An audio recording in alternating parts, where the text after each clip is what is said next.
तो hello friend, class 12 का lecture number 1 हमने समाप्त कर दिया था। फिजिक्स का लेक्चर नंबर 1 हमने समाप्त किया था। क्लास 12 का जो है विद्युत आवेश तथा विद्युत क्षेत्र वाला चैप्टर का लेक्चर नंबर 1 हो गया था। अब इसमें हम आपको बताएंगे लेक्चर नंबर 2। लेक्चर नंबर क्या बताएंगे? लेक्चर नंबर 2 और लेक्चर नंबर 3। लेक्चर नंबर 2 और लेक्चर नंबर 3 में सारा कुछ समाप्त कर दूंगा। तो सबसे पहले यहाँ पर देखिए, अगर हो सकेगा तो लेक्चर नंबर 2 में ही सारा कुछ समाप्त हो जाएगा। तो सबसे पहले अगला टॉपिक यहाँ पर आता है सतत आवेश वितरण क्या होता है। उससे पहले मैं आप लोगों को एक बात बता देता हूँ कि कूलाम के नियम का जो सदिशीय निरूपण है उसको भी मैंने नहीं बताया, बस बीच में बता दूंगा। तो सबसे पहले देखिए आप लोग, सतत आवेश वितरण क्या होता है क्या। कोई भी डाउट हो जरूर कमेंट जरूर करिएगा। देखिए यहाँ पर है सतत आवेश वितरण।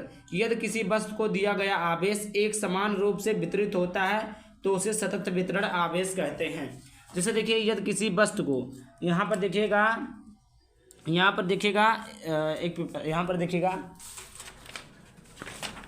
देखिएगा जैसे कोई यहाँ पर क्या है, एक वस्तु, क्या है ये, एक वस्तु है। इस पे हमने कोई आवेश दे दिया, माना आवेश Q1 दे दिया।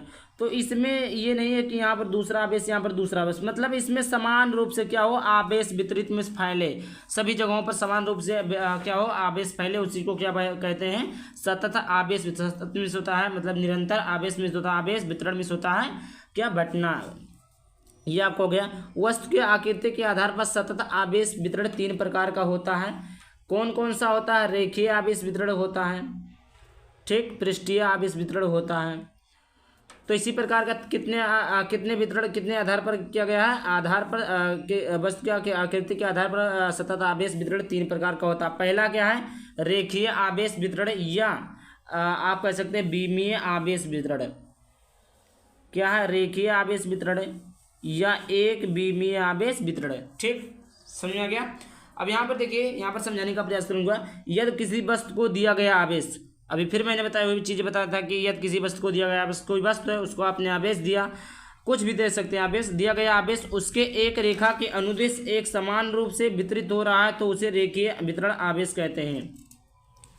रेखा के अनुदिश हो रहा हो मतलब उसी रेखा के जो, जैसे एक रेखा है उसी रेखा के अनुदिश क्या हो रहा हो कि आवेश, मतलब यदि किसी वस्तु को दिया गया आवेश उसी उसके एक रेखा के, मतलब कोई एक रेखा है, इसी के अनुदिश क्या है, एक समान रूप से क्या हो, आवेश क्या हो, वितरित में क्या हो रहा, फैल रहा हो, तो उसी रेखीय आवेश वितरण कहते हैं। रेखीय आवेश वितरण में आता है रेखीय आवेश घनत्व। क्या आता है प्यारे बच्चों? रेखीय आवेश घनत्व। अब यहाँ समझते हैं कि रेखीय आवेश घनत्व क्या होता है। तो देखिए देखिए आपको परिभाषा याद नहीं करना, आपको देखिए यहाँ पर सूत्र से मैं बता देता हूँ। तो सबसे पहले देखिए सूत्र होता है लेमडा बराबर डी क्यू अपान डी एल। क्या होता है? ये आपका है सूक्ष्म आवेश और ये आपका है सूक्ष्म लंबाई होता है। तो रेखीय आवेश वितरण आप ऐसे कह सकते हैं ना, रेखीय आवेश वितरण बोला है, रेखीय आवेश वितरण के अंतर्गत है। तो आप कह सकते हैं रेखीय आवेश वितरण में प्रति एकांक लंबाई, अगर हम लेमडा बराबर डी क्यू पान डी एल है, तो अगर हम डी एल बराबर क्या कर दे, एकांक बस एक कर दे, तो लेमडा बराबर क्या हो जाएगा, डी क्यू। तो यहाँ पर वही चीज़ बोला कि रेखीय आवेश वितरण में प्रति एकांक लंबाई पर आवेश की मात्रा, कितनी आवेश की मात्रा, उसी को क्या कहते हैं, रेखीय आवेश घनत्व कहते हैं। इसे किससे प्रदर्शित करते हैं? तो इसे किससे प्रदर्शित करते हैं, इसे लेमडा से प्रदर्शित करते हैं। यदि सूक्ष्म लंबाई डीएल पर आवेश की मात्रा डी क्यू हो तो लेमडा बराबर डी क्यू अपान एल। यहाँ पर समझते हैं इसका मात्रक क्या होता है। तो मात्रक होता है, क्यू का मात्रक क्या होता है, कूलाम, एल का मात्रक क्या होता है, मीटर, लंबाई को किसमें आता है, मीटर। और देखिए यहाँ पर देखिए मात्रक क्या हो जाएगा, कूलाम प्रति मीटर, बीमा क्या हो जाएगा, यहाँ पर देखिए कूलाम का क्या होता है, L⁻⁻⁻⁰ और लंबाई का होता है A। तो समझ में आ गया, इसकी बीमा मात्रक आपने समझ लिया। अब देखिए आगे बात करते हैं, आगे दूसरा आपका है। अब देखिए रेखीय आवेश वितरण में अन्य आवेश पर बल। क्या? रेखीय आवेश वितरण में अन्य आवेश पर बल क्या है। तो यदि यह लंबाई पर एक समान रूप से आवेश वितरित है, जिसके यहाँ पर देखिए फिगर समझाता हूँ, पहले इसको एक बार पढ़ देता हूँ। यदि यह लंबाई पर एक समान रूप से आवेश वितरित हो रहा है जिसके सूक्ष्म लंबाई डीएल पर जिस पर आवेश की मात्रा डी क्यू है, जिसका मूल बिंदु के सापेक्ष स्थित सदिश वेक्टर r1 है, तथा इसके निकट आवेश कण q1 है जिसका मूल बिंदु के सापेक्ष स्थित सदिश वेक्टर r2 है तो इस सूक्ष्म लंबाई का आवेश के कारण बल। देखिए यहाँ पर फिगर आप लोग समझ लीजिएगा, फिगर के माध्यम से आप समझ जाएंगे। देखिए क्या बोला है, यदि क्या है, यदि यल लंबाई पर एक समान रूप से आवेश वितरित हो रहा है। ये देखिए ये क्या है आपका, ये यल लंबाई है, ये आपका क्या है, यल लंबाई। देखिए जिसके सूक्ष्म लंबाई, ये आपका जो है यहाँ पर देखिए, ये आपका क्या पॉजिटिव है, आवेश क्या है, पॉजिटिव है। ये क्या है, एक समान लंबाई एल से क्या है, जिसके सूक्ष्म लंबाई को किससे लिखते हैं, डीएल से। कोई भी चीज़ अगर सूक्ष्म लिखनी हो तो उसके आगे डी लगा देंगे तो आपका डीएल हो जाएगा। पर जिस आवेश की मात्रा, इस पर आवेश की मात्रा कितनी है, डी क्यू है। कितनी आवेश की मात्रा है, डी क्यू है। आपने क्या समझा कि यदि यल लंबाई पर एक समान रूप से, अभी हमने क्या बताया है कि सतत आवेश वितरण में क्या होता है, समान रूप से क्या होती है लंबाई। तो देखिए वही चीज़ें बोला, यल लंबाई पर एक समान रूप से आवेश वितरित हो रहा है, मतलब फैल रहा है, जिसके सूक्ष्म लंबाई क्या है, डीएल है। जिसका सूक्ष्म लंबाई क्या है प्यारे बच्चों, सूक्ष्म लंबाई आपका क्या है, डीएल है। और फिर उस पर आवेश की मात्रा कितनी है, डी क्यू है। जिसका मूल बिंदु के सापेक्ष वेक्टर r1 है। जिसका मूल बिंदु के सापेक्ष स्थित सदिश, ये स्थित सदिश क्या है, वेक्टर r1 है। तथा इसके निकट आवेशित कण क्या है, q1 है। इसके निकट आवेशित कण कौन सा है, q1 है। जिसका मूल बिंदु के सापेक्ष स्थित सदिश वेक्टर r2 है। इसके समझ में आ गया। यही चीज़ें क्या लिखी हुई है, यही चीज़ें भाषा में लिख दी हुई है कि यदि कोई यल लंबाई पर एक समान रूप से आवेश वितरित हो रहा है, ये यल लंबाई से वितरित हो रहा है, जिसके सूक्ष्म लंबाई डीएल, ये आपका सूक्ष्म लंबाई डीएल है। इस पे आवेश की मात्रा डी क्यू है। जिसका मूल बिंदु के सापेक्ष स्थित सदिश यहाँ पर r1 है, यहाँ पर क्या है, r1 है। तथा इसके निकट आवेशित कण क्या है, q1 है। और जिसका मूल बिंदु के सापेक्ष ये मूल बिंदु है, इसके सापेक्ष स्थित सदिश क्या है, वेक्टर r2 है। तो इस सूक्ष्म लंबाई पर आवेश के कारण बल क्या हो जाएगा, ये आपका सूक्ष्म लंबाई के कारण क्या हो गया, बल। क्या पूछा, बल।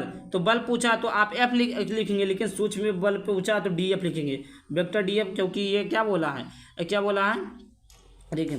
तो देखिए बराबर क्या हो जाएगा, आप जानते हैं कि अभी मैंने बताया सूत्र अभी पहले हमने निकाला था कि एफ बराबर होता है 1/4 epsilon not D Q q1/q2 upon R square into, ये है आपका, समझिएगा।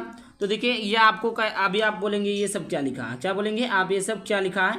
तो यहीं पर आपने सूत्र निकाला है, कहाँ पर सूत्र निकाला है, आपने सूत्र निकाला है जो कूलाम के नियम का सदिशीय निरूपण है, उसमें आपने सूत्र निकाला है कि 1/4 pi epsilon not D Q q1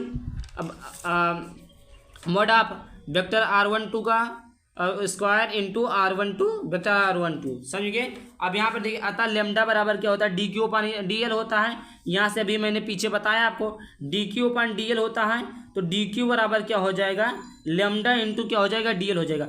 अगर आप लोगों को सूत्र का अभी मैंने तो निगमन नहीं कराया तो आगे मैं कराऊंगा, लेकिन आप लोगों ये सूत्र हर जगह प्रयोग है, तो आप लोग इसको याद कर लीजिएगा। ऐसे आप याद कर लीजिएगा, जल्दी से याद हो जाएगा कि 1/4 एप्सिलॉन नॉट डी क्यू पान q1 mod of vector r12 का whole square into vector r12, इतना आप लोग याद कर लीजिएगा, ठीक। फिर यहाँ से डी क्यू बराबर क्या हो जाएगा, ये निकल गया। अब यही डी क्यू का मान क्या करेंगे, इसमें रख देंगे।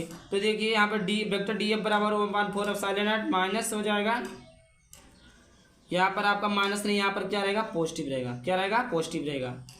सॉरी यहाँ पर क्या रहता है, यहाँ पर डॉट रहता है, गुणे का चिन्ह रहता है। फिर क्या हो जाएगा, डी क्यू के स्थान पर क्या लेमडा इंटू डी एल है, lambda into D L q1 बटे वेक्टर r12 का होल स्क्वायर। तो देखिए यहाँ पर देखिए आपने भी कहा, अभी आप कहेंगे यहाँ पर वेक्टर r12 का होल क्यूब कैसे आ गया। तो यहाँ पर देखिए वेक्टर r12 का होल क्यूब होता ही है, इंटू क्या है, वेक्टर r12 कुल लंबाई के आवेश के कारण बल। तो यहाँ पर देखिए अगर कुल लंबाई के आवेश के कारण, तो इसका हम क्या करेंगे कि इसका करेंगे हम अवकलन कर देंगे। तो यार यहाँ पर देखिए इन सारी चीज़ों का क्या करेंगे, अवकलन कर देंगे। इसका जो लंबाई है क्या है, एल, न्यूनतम क्या है, एल है। तो 1/4 epsilon not lambda D L q1 upon vector r12 का whole cube into r12 vector R12। इतना समझ में आ गया। अब बात करते हैं पृष्ठीय आवेश वितरण क्या होता है। यहाँ पर समझिएगा पृष्ठीय आवेश वितरण क्या होता है। तो यदि किसी वस्तु को दिया गया आवेश उसके संपूर्ण पृष्ठ पर एक समान रूप से वितरित हो तो उसे पृष्ठीय आवेश वितरण कहते हैं। यदि किसी वस्तु को, कोई वस्तु अभी मैंने बताया हुई कोई वस्तु ले लीजिए, उस पर आवेश दे दें और उसका संपूर्ण पृष्ठ, मतलब ये आपका आवेश क्या है, पृष्ठ है, इसका संपूर्ण पृष्ठ पर एक समान रूप से क्या हो वितरित हो तो उसे पृष्ठीय आवेश कहते हैं। अब देखिए पृष्ठीय आवेश, अब देखिए क्या है पृष्ठीय आवेश घनत्व। पृष्ठीय आवेश वितरण में वस्तु के प्रति एकांक क्षेत्रफल पर आवेश मात्रा को पृष्ठीय आवेश घनत्व कहते हैं। आप कुछ नहीं समझिए, कोई दिक्कत नहीं, यह सब समझिएगा। इसे किससे प्रदर्शित करते हैं, सिग्मा से। यहाँ पर देखिए एक सूत्र लिखा है, क्या सूत्र लिखा है कि सिग्मा बराबर क्या लिखा है, सिग्मा बराबर लिखा है dQ/dA। इसी की सहायता से हम निकाल देते हैं। देखिए यहाँ पर सूत्र क्या लिखा है, सिग्मा बराबर क्या लिखा है, dQ/dA। अगर हम dA बराबर क्या कर दें, ए कर दें, dA बराबर क्या कर दें, ए कर दें, तो सिग्मा बराबर क्या हो जाएगा, dQ/ क्या हो जाएगा, सिग्मा बराबर dQ हो जाएगा। तो आपका ये आ गया। तो ये क्या हमने किया कि क्षेत्रफल हमने कितना किया, एक किया, तो एक में क्या होता है, एकांक। तो वही चीज़ बोला पृष्ठीय आवेश वितरण में वस्तु के प्रति एकांक क्षेत्रफल, वही जो हमने एकांक क्षेत्रफल किया है, पर आवेश की मात्रा, ये आवेश की मात्रा कितनी, वही हमारा क्या है, पृष्ठीय आवेश घनत्व कहलाता है। इसमें सिग्मा से प्रदर्शित करते हैं। यदि वस्तु के सूक्ष्म क्षेत्रफल dA पर आवेश की मात्रा क्या dQ हो तो पृष्ठीय आवेश घनत्व सिग्मा बराबर होता है dQ/dA। Q का जो मात्रक होता है कूलाम, क्षेत्रफल का होता है मीटर स्क्वायर। तो ये आपका मात्रक हो जाएगा, क्या हो जाएगा, आप कूलाम प्रति मीटर स्क्वायर। बीमा की बात की जाए तो L/-2 TA। अब बात करते हैं पृष्ठीय आवेश वितरण में, वितरण के कारण अन्य आवेश पर क्या है, बल समझेंगे। यहाँ पर देखिए फिगर भी ले। यदि ए क्षेत्रफल का एक चालक जिसके पृष्ठ पर एक समान रूप से आवेश वितरित है, ये आपका एक ए क्षेत्रफल है, क्या है, ये आपका एक क्षेत्रफल एरिया है आपका। इस पे क्या हो रहा है, पृष्ठ पर एक समान रूप से आवेश, यहाँ पर देखिए प्लस आवेश, मतलब सभी जगहों पर क्या हो रहा है, समान रूप से आवेश क्या होता है, वितरित हो रहा है। यदि इसके सूक्ष्म क्षेत्रफल dA, इसका ये जो सूक्ष्म क्षेत्रफल है, ये क्या है, सूक्ष्म क्षेत्रफल dA है।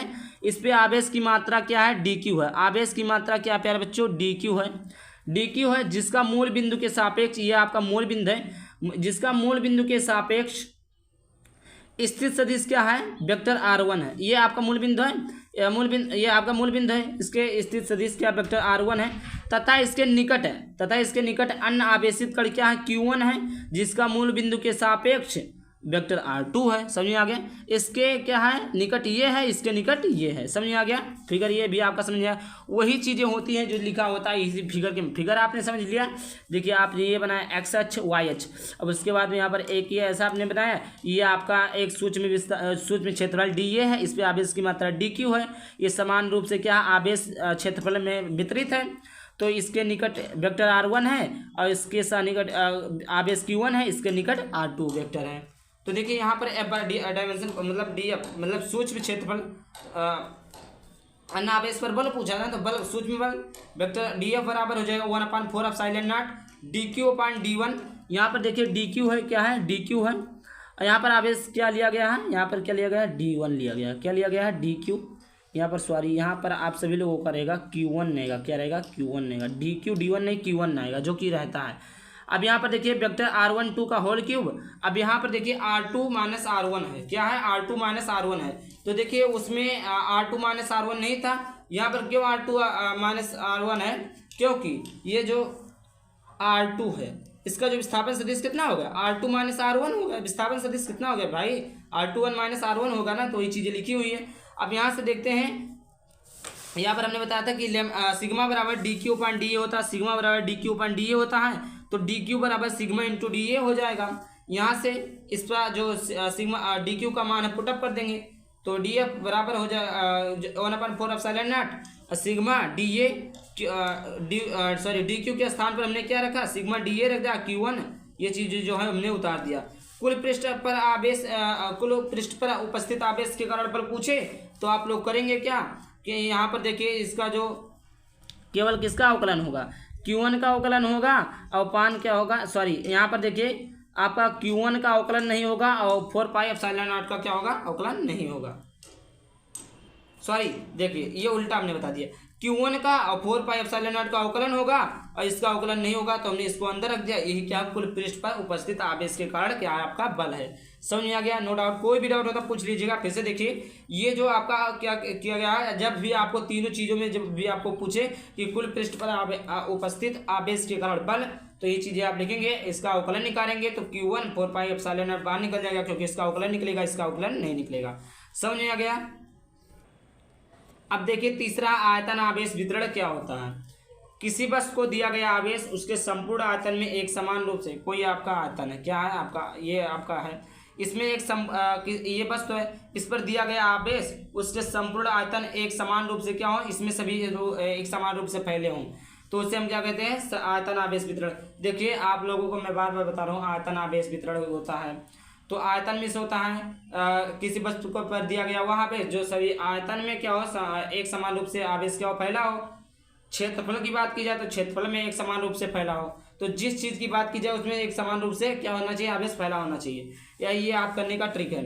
अब बात करते हैं आयतन आवेश घनत्व क्या होता है। आयतन आवेश वितरण हो गया, आयतन आवेश घनत्व क्या होता है। तो आयतन आवेश वितरण वस्तु के प्रति एकांक, अब इसको भी मैं समझा देता हूँ कैसे क्या करेंगे। जैसे वो दोनों आपने किया वैसे इसको भी करेंगे। यहाँ पर देखिए आपका एक सूत्र है घनत्व, डी क्यू अपान क्या है, आयतन दिया है dv। अगर यहाँ पर हम घनत्व बराबर, यहाँ पर dv बराबर अगर हम एक कर दें तो घनत्व बराबर क्या हो जाएगा, dq हो जाएगा। तो देखिए ऐसे बना, आयतन आवेश वितरण वस्तु के प्रति एकांक आयतन। सब क्या समझा आपने कि आयतन आवेश वितरण वस्तु के प्रति एकांक आयतन में आवेश की मात्रा को क्या कहते हैं, आयतन आवेश घनत्व कहते हैं। क्या समझा आपने कि आयतन आवेश वितरण वस्तु के प्रति एकांक आयतन हो और उसमें जो आवेश की मात्रा होती है वही आपका क्या होता है, आयतन आवेश घनत्व होता है। समझ में आ गया अच्छे से। इसे कैसे प्रदर्शित करते हैं, इसे रो घनत्व से प्रदर्शित करते हैं, जिसे हम क्या कहते हैं, रो। क्या कहते हैं, रो। यदि वस्तु के सूक्ष्म विस्थापन सूक्ष्म आयतन dv में आवेश की मात्रा dq हो तो आयतन आवेश घनत्व। ये चीज़ हमने बता दिया, वही चीज़ें फार्मूला में लिखा है कि रो बराबर dq/dv। और देखिए इसका जो मात्रक होता है कुलाम होता है, आयतन का क्या होता है, क्यूब, मीटर क्यूब होता है, तो कुलाम प्रति मीटर क्यूब SI पद्धति में बीमा हो जाएगी L/3 और उसके बाद टी ये हो जाएगा, क्योंकि ये मीटर है, ये नीचे रहेगा तो L/3, ऊपर जाएगा तो L/-3 हो जाएगा, क्यों होता है, टी ये होता है। समझ में आ गया। अब बात करते हैं आयतन आवेश के कारण आयतन आवेश वितरण में अन्य आवेश पर बल।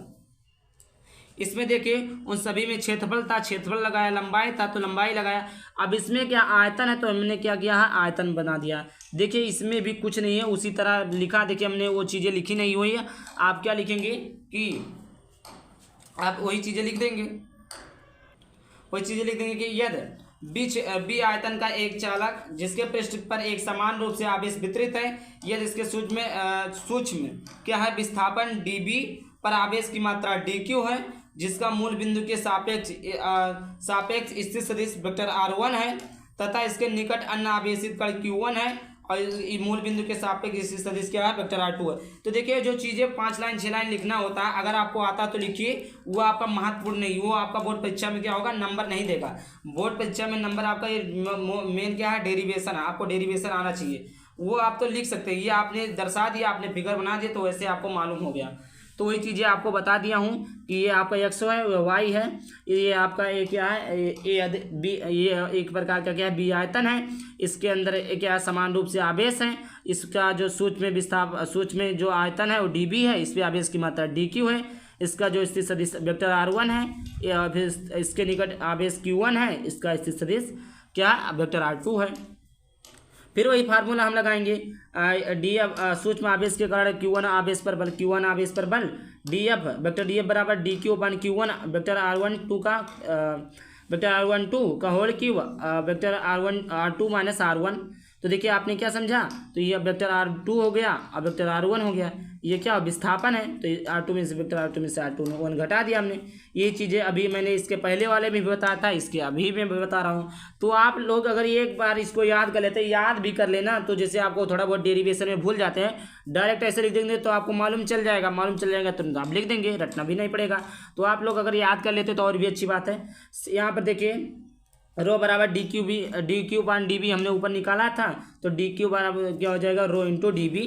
अब इसी में मान में रख देंगे। यहाँ पर डी क्यू के स्थान पर, यहाँ पर क्या था, डी क्यू का स्थान था, डी क्यू के स्थान पर क्या हमने रखा, रो डी बी रखा, ये चीज़ हमने उतार दिया। अब कुल आयतन पर उपस्थित आवेश के कारण बल पूछे तो आप क्या करेंगे, इसका अवकलन कर देंगे। अवकलन करेंगे तो बाहर क्या आएगा, Q1 आएगा, 1/4πε0 आएगा और सब क्या हो जाएगा, अंदर हो जाएगा। समझ आ गया यहाँ तक? कोई डाउट? नो डाउट होना चाहिए, कोई दिक्कत नहीं होनी चाहिए। अब बात करते हैं कूलाम के नियम का सदिशीय निरूपण क्या होता है, इसको समझते हैं। यहाँ पर समझिए कूलाम के नियम का सदिशीय निरूपण, ये आपका देखिए सबसे पहले आपको समझा देता हूँ। ये आपका देखिए, ये आपका ए है, ये आपका बी है, ये आपका सी है, ये आपका एक्स है, ये आपका क्या है, वाई है। समझ में आ गया? यहाँ पर देखिए ये आपका वेक्टर R2 है और ये आपका वेक्टर क्या है, R1 है।